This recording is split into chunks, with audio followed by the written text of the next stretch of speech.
Hello Internet, my name is Ren. This is Ren Rants, a channel where I rant about many things with a focus on pop culture and politics.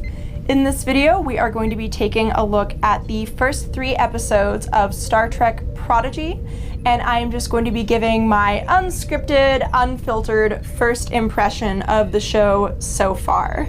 I went into Star Trek Prodigy extremely aware that I am not the target audience for this show. My expectations were very low because really the only information I had about it is that it was a Star Trek show explicitly made for children, that it would be animated, that Kate Mulgrew would be reprising her role as Captain Janeway in the form of a training hologram, and that didn't give me a lot to go off of, and it didn't really interest me enough to make me want to really look into it more. I knew I would check it out when it came out, but I wasn't experiencing really any kind of like hype or high expectations for Prodigy, especially because it was going to be airing on Nickelodeon. My assumption is that it would be a show for younger kids, you know, whereas I am, at least, you know, on paper, a grown-ass adult. This show is not made for me. It is not trying to capture, you know, my sense of wonder and nostalgia. This is a show that is made to introduce a new generation to the world of Star Trek. And so going into it with that knowledge, I think, made me a lot more willing to accept the ways that it's pretty different from any other Trek series we've seen so far, and appreciate the new ways that it reinvents Star Trek for a new audience. So the general premise is a little bit more complicated than I initially realized after watching the first episode. The story centers around Dal, a prisoner on a planet that uses, it seems like, mostly child labor for mining, and deprives all of the miners, who are mostly from different species, of universal translators so that they can't interact with each other and potentially rise up against the Diviner, the evil, scary guy in this. Now, if you are familiar with the Star Wars Clone Wars animated series and you watch this show, it becomes very, very apparent very quickly that they have taken some influences. Aesthetically, it looks extremely similar. There are a lot of scenes and characters that I think would be completely at home, like you could just not modify anything about them, just pick them up, drop them in Clone Wars, and they would not be out of place at all. I don't necessarily think this is a bad thing, and I have heard some fans characterize it as basically these kids running away from the dark and more cruel and unforgiving universe of Star Wars into the light and optimism of the Federation. I really like that idea. I'm not sure the extent to which we're going to see that, but I am really intrigued by it. And I do think there is some truth to it.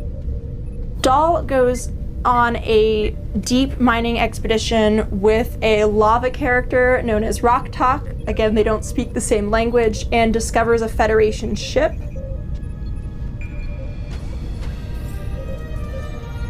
This is also where the characters finally get their hands on a universal translator, and from this point forward, our characters are actually able to understand each other.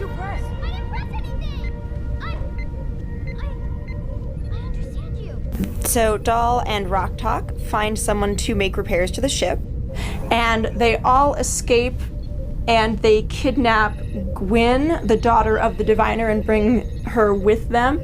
And then once they are in the process of escaping, the Janeway hologram activates, and suddenly there is Federation in our Star Wars. The United Federation of Planets, an interstellar union of different worlds and species with shared principles of universal liberty, rights, and equality.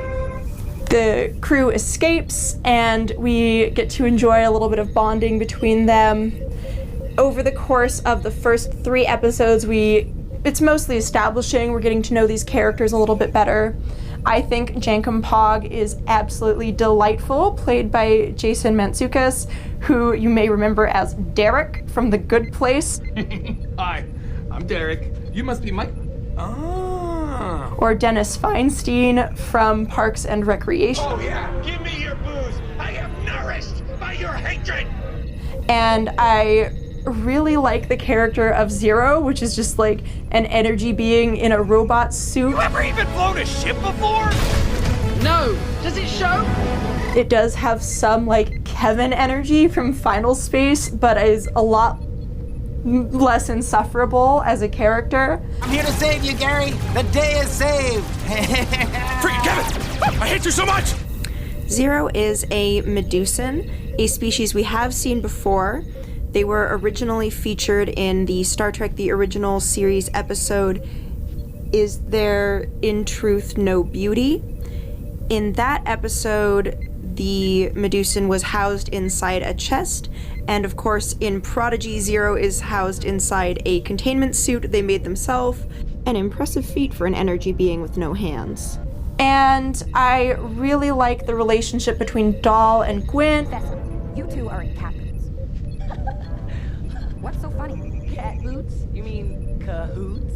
I refuse to be mocked by someone of your reputation. Which is of course just the very predictable child of the evil overlord connects with the overlord's victims and starts to become a better person once she's removed from the influence of her evil parent. So it's that kind of story, you know. It's good. It does have a lot of themes and tropes and ideas that are very much like in this kind of children's sci-fi media zeitgeist. It's got a lot of overlap with She-Ra, with Clone Wars, and I don't think that's a problem. I think there's enough about this show that is original and unique and new that it doesn't really turn me off how derivative parts of it are. And I think it's a good shorthand for kids who may be familiar with these other properties to help introduce them into the world of Star Trek without kind of the intimidating amount of world building that it requires. We know from the sighting of a Kazon in the first episode that we are back in the Delta Quadrant, baby! So I am really interested to see how much of the Delta Quadrant that we'll see that will be recurring from Voyager and how much new stuff we're going to see. In the third episode, we already had our creepy sci-fi ship stranding incident, and that story did feel like very Star Trek to me. So I have high hopes going forward. I would say this show definitely exceeded my expectations. The writing was pretty fun. I liked the characters. I know some people find Dahl totally insufferable, and don't get me wrong, I do see where he's annoying, but I think it's done in an intentional way that kind of accurately represents boys his age, that I don't have a problem with it. I think he's fine. I think the characters are written like children because they are children. One thing I do really like about the writing in Prodigy, though, is that although it is a kid's show that's really aware of its audience, the writing is not condescending, and I think the relationship between the characters is going to be a really central theme of the storytelling in Prodigy. And the whole point is that we'll get to see them grow and change as, you know, they get further away from the Diviner and get closer to the Federation and learn more from Janeway. All right, cadets, let's get to work. Stabilize the inertial dampeners to restore the artificial gravity. The Janeway hologram is really fun. Kate Mulgrew is still just killing it with her Janeway voice, and it definitely feels pretty true to the Janeway that we got to know in Voyager. Set a new course. There's coffee in that nebula. But a little bit more kid-friendly. Overall, I was actually really surprised how much I enjoyed Star Trek Prodigy. I would definitely recommend it if you're looking to get your children into Star Trek. I would recommend it if you are an adult like me that does not have any children to get into Star Trek, but instead you want to get your child at heart back into Star Trek.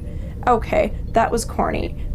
I don't know what to tell you. It's been a long day. In general, I think it does a good job of blending the storytelling tropes that we're used to in children's media, especially children's sci-fi, with the tropes and expectations that we have for a Star Trek show. I think that people saying that it does not look like Star Wars or that there is no resemblance to Clone Wars are ridiculous. I think it very much borrows from the aesthetics of that show in a super blatant and obvious way. But for me, that's not a deal breaker. I like Star Wars. Like, I'm more of a Star Trek fan, but I like Star Wars. And so seeing this almost like mashup of the two sort of interpretations of the sci-fi genre, you know, the more fantasy-based version versus the more like sci-fi, like hard science. I put that in quotes because Star Trek also plays it fast and loose with the science. There are traces of human DNA. It's them. But I have to admit, I'm not sure which one is the captain. Seeing that juxtaposition and how these two different kind of interpretations of sci-fi are coming together in Prodigy is really interesting, and I do think it makes it stand out from any of the Star Trek content that we've gotten so far. I also just love how totally non-human most of the crew of... I don't remember the ship name. With the crew of the Protostar, which is the name of the ship in Prodigy. One thing I really like is just how alien all of the aliens that we get are. Like, Dahl is from an unknown species, but he's this weird looking purple guy. Rock Talk is a Bricker female, and she is basically just a little rock alien with a most likely not literal heart of gold. She must be protected at all costs. Zero, again, is an energy being in a trash suit.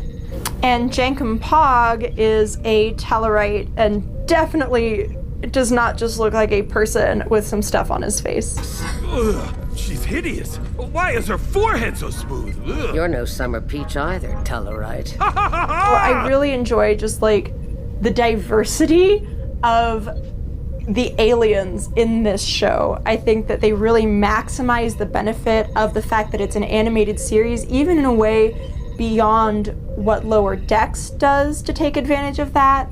And I think it looks fantastic. I think the animation's really nice, very crisp visuals, brightly colored. Also, the Star Wars aesthetic is particularly strong with the bad guys. I love the design of the Diviner with his terrifying evil golem face, and the overall look of his ship and fortress is really terrifying and very visually strong. I love this show. I think it's great. I am really excited to see where it goes for the next several episodes. It is definitely not as episodic and a lot more continuity based like the Trek shows that we've mostly gotten to know of this era. So if you're looking for more episodic Trek, that's really not what you're gonna get here, but that's okay. We already have many seasons of wonderful episodic Trek that we can return to, and I think that this so far is probably the simplest premise for a continuing storyline, and I think I enjoy that because the continuity that we saw in Discovery and in Picard did tend to rely on pretty convoluted storylines that are hard to explain and that end up like packing so much into every episode. And so in Prodigy, I actually really like that the concept and the storyline is pretty streamlined, and that ultimately gives the characters a little bit more time to just faff around and discover the ship and get to know each other, because there's a lot less time spent explaining the premise so that we can try to keep up with what's going on. So I know that this video was kind of a rambly mess, and I apologize for that. It's definitely the first video in a while where I didn't have like a pre-written script, and once we do get more of Star Trek Prodigy, I may do a more in-depth scripted review. But I just kind of wanted to put my first impressions out there, especially because I feel like this is a show that people are probably less likely to give a chance to if they're outside of the target audience. And that just seems like a shame to me. It's really fun. If you are an adult who enjoys animation, I think you'll really like this show. And if you're an adult who likes classic Trek, I'm not sure how you'll feel about it. There's a lot to like about it. There's a lot of callbacks to classic Trek, and Janeway being there definitely helps, but I can also definitely see how if you're not the biggest fan of modern Trek, you prefer the more episodic storytelling, and the fact that it's a children's show adds an additional kind of mark against it for you. I can definitely see how Star Trek Prodigy might not be for you. I do think that most Trek fans should just give it a shot. Watch the first 2 or 3 episodes, see what you think. You can always just stop watching. But that is all I have for you on this. Let me know what you thought about Star Trek Prodigy if you have checked it out in the comment section down below. See you next time.